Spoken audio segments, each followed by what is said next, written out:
Setiap kripto itu memiliki blockchain originalnya sendiri, jadi nggak bisa secara langsung digunakan di blockchain lain. Karena keterbatasan inilah muncul wrap dan peg crypto. Hai semuanya, gimana liburan lebaran kalian kemarin?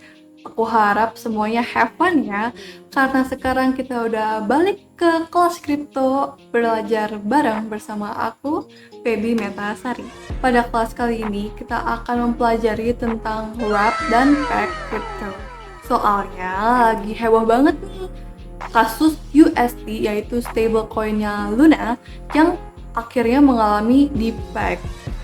Konsep peg crypto paling mudah dipahami dengan mempelajari tentang stablecoin.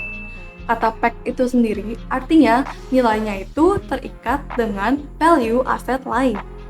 Stablecoin itu salah satu contoh peg crypto. Nah, peg yang paling umum digunakan adalah fiat atau mata uang, tapi bisa juga berupa komoditas seperti emas atau aset finansial lainnya. Stablecoin seperti namanya, stable yang artinya stabil, itu memiliki volatilitas yang rendah sehingga cocok banget digunakan untuk transaksi. Singgung dikit nih tentang kasus USD yang mengalami depeg dari $1. Ya, dengar-dengar itu penyebabnya karena Anchor Protocol terkait minting dan burning USD Lunanya karena untuk menjaga harga USD stabil di $1 dari pihak Luna itu menggunakan mekanisme minting dan burning antara USD dan Luna.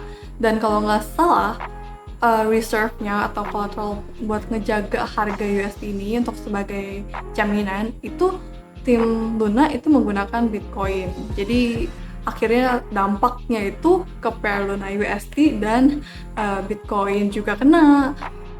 Sekarang kita akan masuk ke wrapped crypto yang otomatis juga merupakan peg crypto. Jadi kita bisa bilang kalau wrapped crypto itu saudaranya stablecoin. Tapi bedanya kalau stablecoin itu dipeg ke suatu mata uang ya, nilai fiat. Kalau misalnya wrapped crypto itu dia dipeg ke aset kripto yang spesifik. Disebut wrapped crypto karena aset kripto originalnya yang berasal dari blockchain tempat lahirnya itu dibungkus di dalam wrapper, sejenis digital vault yang memberikan akses agar versi wrap dari kripto tersebut itu bisa di-mint di blockchain lain selain tempat lahirnya. Hal ini menciptakan suatu jembatan antar blockchain, makanya kita sering sebut penyedia layanan untuk nge-wrap dan unwrap kripto itu bridge. Wrap crypto ini juga sangat berguna terutama di dunia DeFi. Misalnya kayak kalau kalian mau ngejual NFT di OpenSea-nya Polygon, kita akan mendapat suatu wrap Ethereum. Sekarang kita akan masuk ke mekanisme wrapping dan unwrapping-nya. Misalnya kita mau nge-wrap nih Ethereum kita menjadi wrap Ethereum biar bisa digunakan di blockchain-nya Polygon menggunakan sebuah bridge.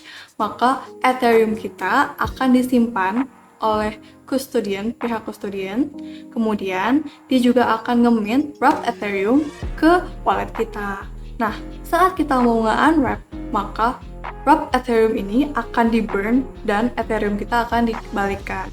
Sehingga rasio 1:1 antara wrap crypto dan crypto originalnya itu terjaga. Karena melakukan wrapping dan unwrapping itu tidak akan menambah supply crypto yang beredar. Selain menggunakan bridge, kita juga bisa langsung membeli atau menjual wrap crypto kita melalui exchange. Dalam melakukan transferring terhadap wrap crypto, kamu harus hati-hati ya. Pastikan wallet address tujuannya itu mendukung blockchain dari wrap crypto kamu. Misalnya dalam kasus Binance Peg USDT atau Binance Peg Ethereum. Nah, Binance Peg itu prefix untuk nama kripto yang di-wrap ke BEP20 atau BEP2 ya. Jadi blockchain-nya Binance. Nah, buat yang Binance Peg ini bisa dengan mudah kita transfer ke wallet address kita di Binance atau bisa juga ke multi-chain wallet seperti Trust Wallet dan MetaMask. Yang penting pastiin dulu blockchain wallet tujuan itu sama dengan blockchain si Wrap kriptonya ini.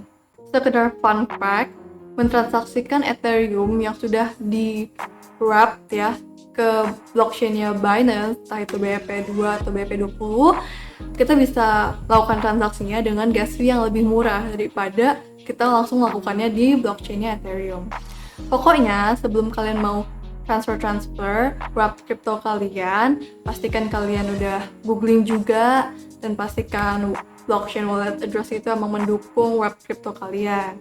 Karena contohnya nih, kalau kita kirim Binance Pack yang BEP2 ke Coinbase wallet ya, yang gak mendukung BEP2 tokens, itu ya kripto kita tuh beresiko untuk hilang secara permanen ya. Karena seperti yang kita tahu, blockchain itu decentralized, jadi kalau misalnya udah dieksekusi transaksinya, udah nggak ada customer service tuh yang bisa ngebantu. Kalau dari pengalaman aku sendiri mau transfer Binance Pack atau wrap crypto itu, aku bakal tes dulu sih dengan nominal yang kecil. Kalau berhasil baru aku kayak transfer semuanya gitu. Nah, sekarang kita udah ngerti bagaimana mekanisme wrapping dan unwrapping wrap crypto. Dan mungkin kalian udah ada nih yang nyadar kalau wrap crypto ini tuh meningkatkan sentralisasi di dalam blockchain atau di dunia crypto ya, karena kita harus mempercayakan kepada custodian yang menyediakan layanan bridge untuk nge-wrap dan nge-unwrap crypto kita. But on the bright side, dengan adanya wrap crypto ini, kita bisa menghemat gas fee ya, terutama yang blockchain Ethereum. Terus kita juga bisa menghemat waktu kalau misalnya butuh pindah-pindah blockchain, butuh dana di blockchain lain misalnya. Dan juga meningkatkan interoperability antar blockchain. Jadi it really close the gap between blockchains. Semoga kedepannya ada metode wrapping dan unwrapping yang lebih decentralized dan trustless ya.